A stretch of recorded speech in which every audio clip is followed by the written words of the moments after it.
way the sun was taught about in ancient times came by way of a stone called the Shabaka stone.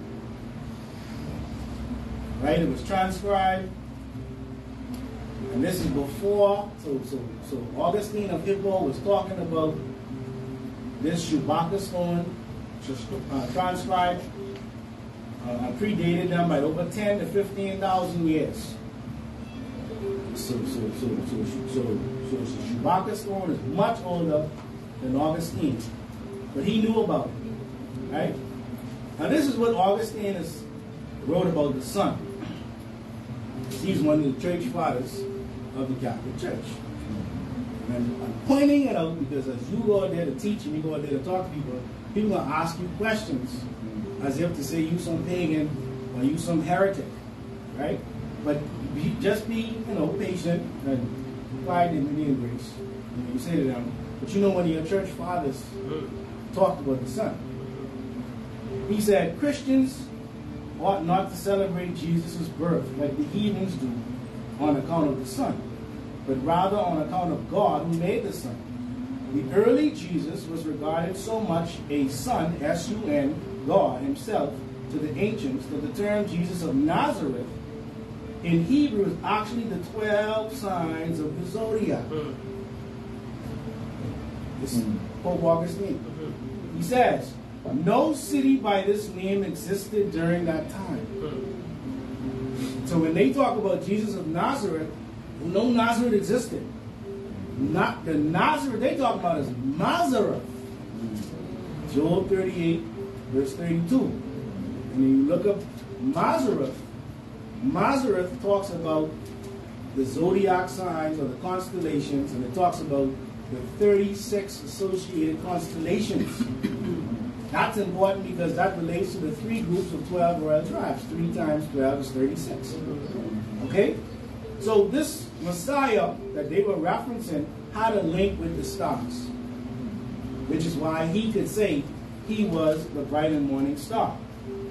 He said, no city by this name existed during this time. A church council further declared that it would be wrong to celebrate the birthday of Jesus as though he were a king of Pharaoh. So this is them talking about whether or not they would celebrate the birthday of Jesus. But what's important there is the fact that they recognize that this Messiah was being related to the sun, related to the 12 signs, right? It goes on, and again I'm just skipping through, so as you read the section, you can read from that point on, you'll find everything I'm reading, all right? It goes on to talk about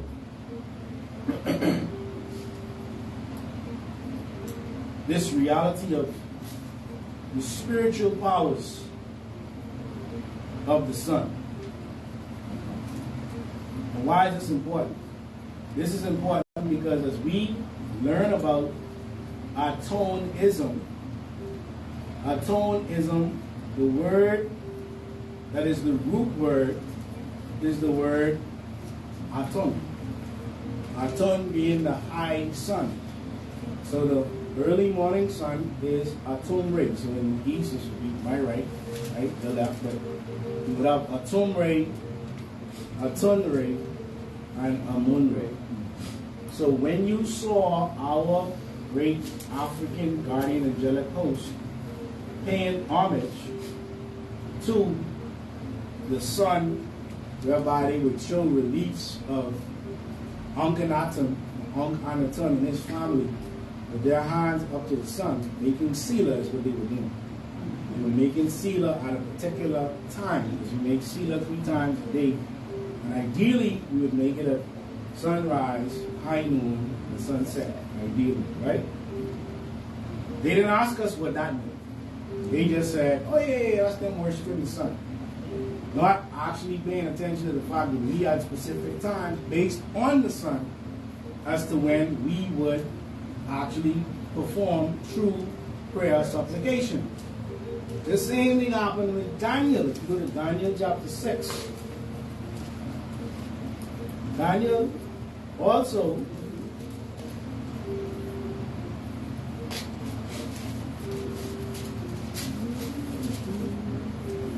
verse 10.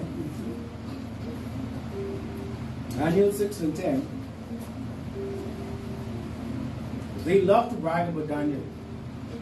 They love to brag about Shadrach, Meshach, and Abednego. Yeah? I mean, even I think y'all was having that play. I was in that play. Furnace, you know what I mean? Now, when Daniel knew that the writing was signed, because let's go back. Some people were setting Daniel up. I ain't going into this full story. If we go to this verse 8, now a king established the decree and signed the writing that it not be changed according to the law of the Medes and the Persians, which altered not. So basically, what was this talking about? He was saying, verse 7, all the presidents of the kingdom, the governors and the princes, the counselors and the captains have consulted together to establish a royal statute and to make a firm decree that whosoever shall ask a petition of any god or man for 30 days, save of thee, O king, he shall be cast into the den of lions. So if you don't pray to the king, you pray to anybody else, he's going to throw you into the lions. Right? Daniel, now, O king, verse 8, established the decree and signed the writing that it not be changed according to the law of the Medes and the Persians, which alter it not. Wherefore, King Darius signed the writing and the decree. Now, when Daniel knew that the writing was signed, he went into his house. It's almost like Daniel was waiting.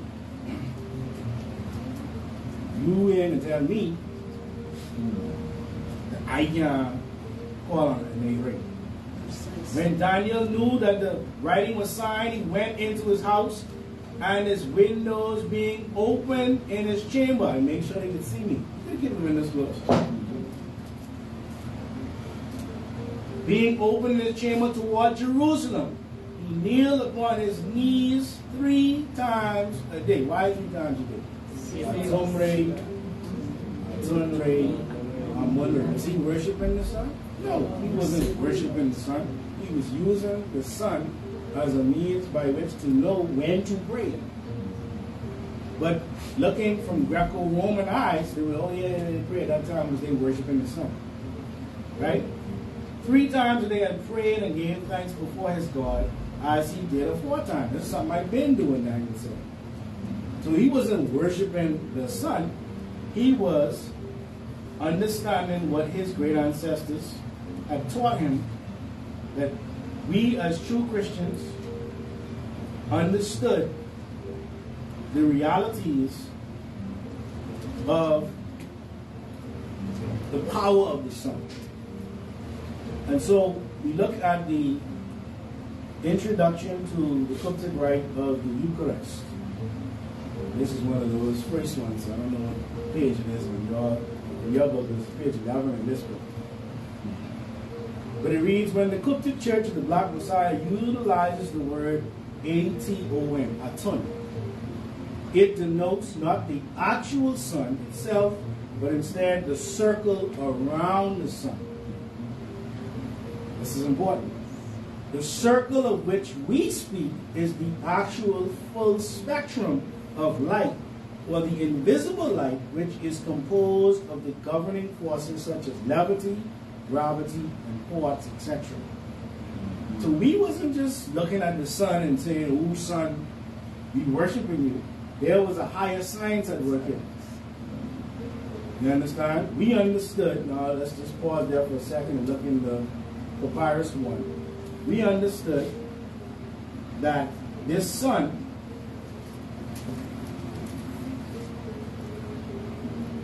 was a symbol. Go to the very first book of Papyrus 1, in verses 31 to 38. And that would be page 33, 34, 35. All right, 35. We weren't merely looking at the sun from the perspective of, ooh, yeah, I see the sun. We had a science, we had an understanding. Now, obviously, this this portion of the original books of the Bible, you can read the whole thing. And for the sake of time, we're going to start at verse 31. This is the Rabbi Khalid. It says, nevertheless, during this period within existence, there were both positive electrical currents and negative electrical currents, which are both actually energies that were overstood based off of the fact that the word electro comes from the so-called modern Latin word electricus, meaning resembling amber. This is important as amber is an energy or form of energy that is negative, while magnetic is taken from the Latin magnetis, which means lodestone, that in fact possesses a positive current or light through which the microcosmic manifestation called the Illuminati, being electro, and the light spectrum being magnetism, actually exerts much control over the polarity by which so many members of humanity are dominated and ruled. Okay, so this is now taking us into another realm. Now you're talking about two groups, one being the Illuminati, and one being, it says here, that which represents full spectrum light. Electro being the Illuminati, and the light spectrum being magnetism. So you have Illuminati, amber, and then you have light spectrum, magnetism. So if you're not understanding how these energies operate, and if you don't understand how they're affecting you, then you won't be able to bear what the Messiah came to teach. I have many things yet to teach unto you, but you can't bear them right now. Can we bear them today? I pray we can. You know, in the Holy Ghost Church, you hear, you gotta bear it. You gonna get it. You understand? So you have Illuminati being electro, and then you have the full light spectrum being magnetism. Write that down.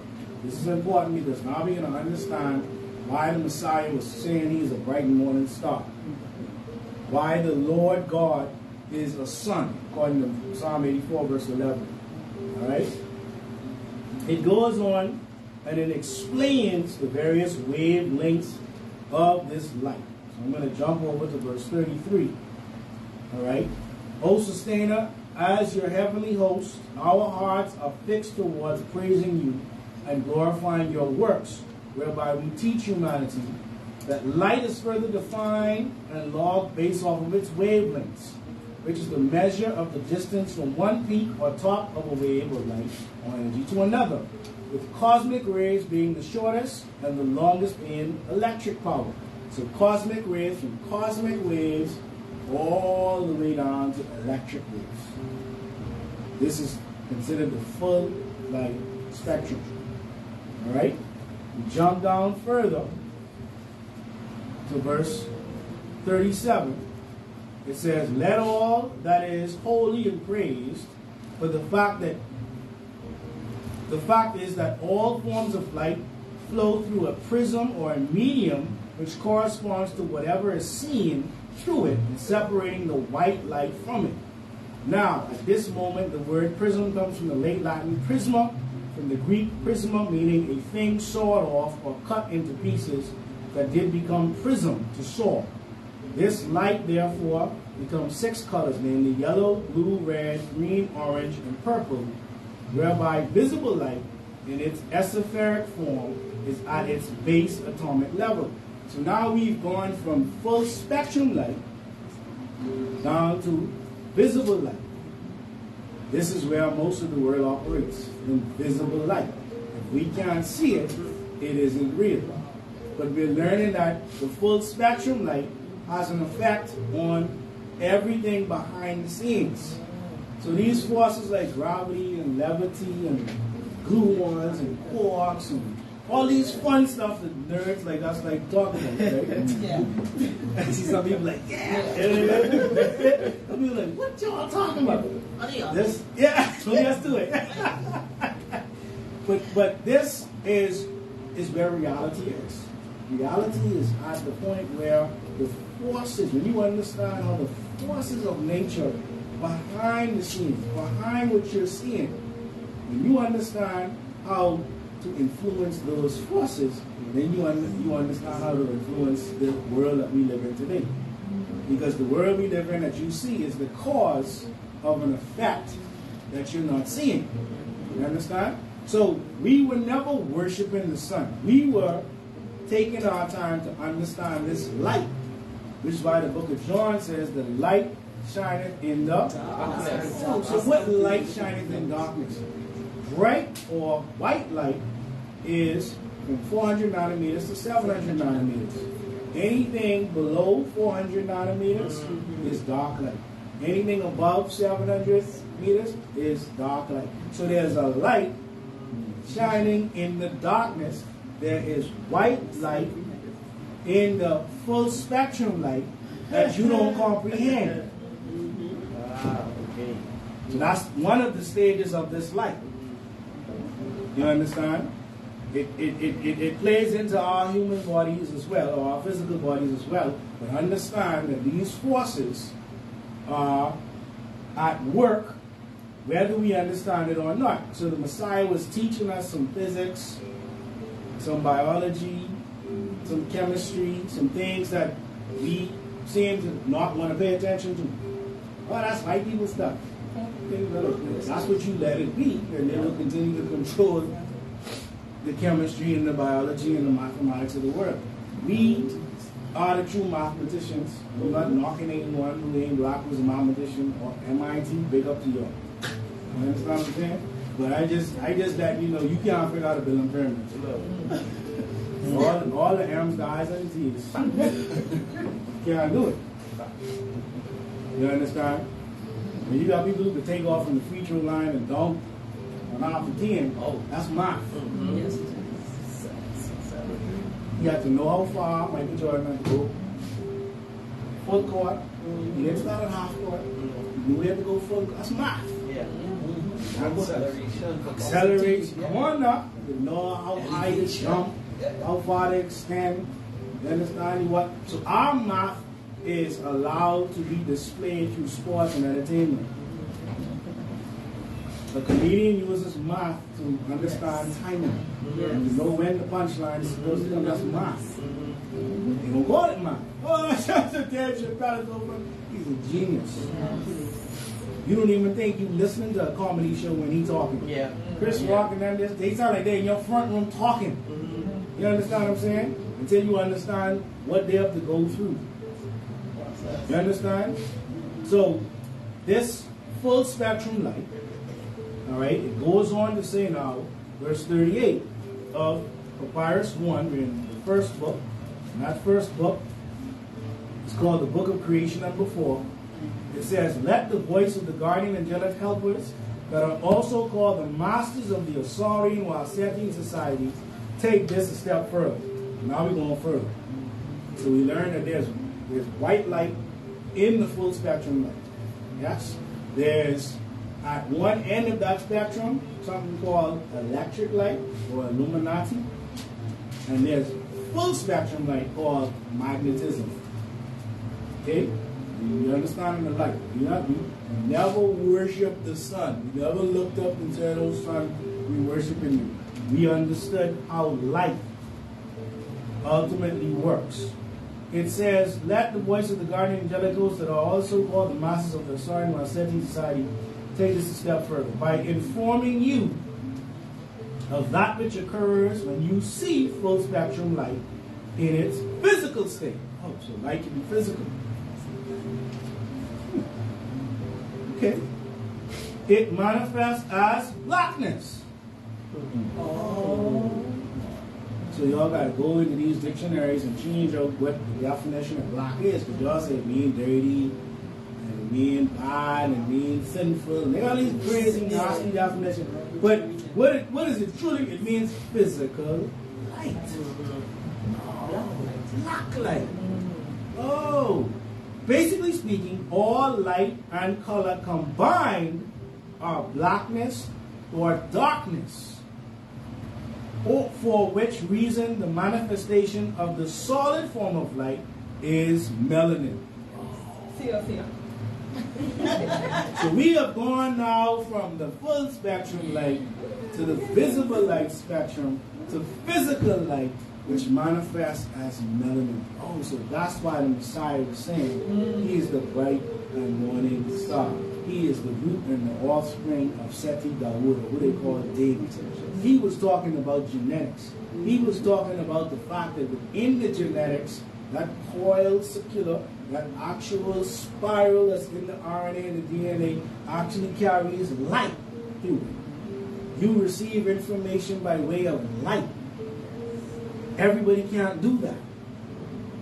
But you have melanin that allows for you to actually be able to tap into the messages that would allow for you to bring forth a celestial message into the terrestrial plane. We were the ones who could hear the message. This is why we had an Ark of the Covenant, which was a transmitter, which allowed for us to communicate with this New Jerusalem that they talk about in Revelation chapter 21. This New Jerusalem, or raised manjet, still hovers today. We're going to read that in a second. It still hovers because we as a people are in an agreement with the beings who are on that craft, if you want to call it, city, if you want to call it, New Jerusalem, if you want to call it. It's in your Bible. Revelation 21, you will see the dimensions of it as a cube. Yes. You understand? So this melanin is solid light, which coats not only the skin, but also the very cells of the body. Wow. Where it is called melanin sheath or shield. Now I remember reading this for the first time, and I was at the ski studying biology. They said, well, they call it the myelin sheath. They show you a nerve, a cell nerve, and they write myelin sheath. They say, oh, they're trying to hide melanin. It's a melanin sheath. It's not a myelin sheath. But they purposely, I spend good money to go to school. Not only my daddy spending money, I had to get scholarship too. For them to not tell me melanin. And I'm mad at my professor. I just looking at the whole educational system that's going to hide melanin from us and tell you it's called a myelin sheath and not a melanin sheath. Because they don't want you to know that physical light is melanin. Right. And that this, which is us. You got to keep saying that, right? We here. You understand what I'm saying? Our freckles close. You understand what I'm saying? Close. You know, our freckles would be like this. You know, some of y'all freckles be some of y'all freckles say, hey, right? Some of y'all freckles say close to God. Our freckles would be close. Like you should be like of calves of the store. You understand what I'm saying? So this is important because this melanin sheath, this myelin sheath, is a characteristic of those who are of a bloodline that is bringing forth a message. Now, what is this message? Let's go now to the battle sheath so we can understand the message that was being given.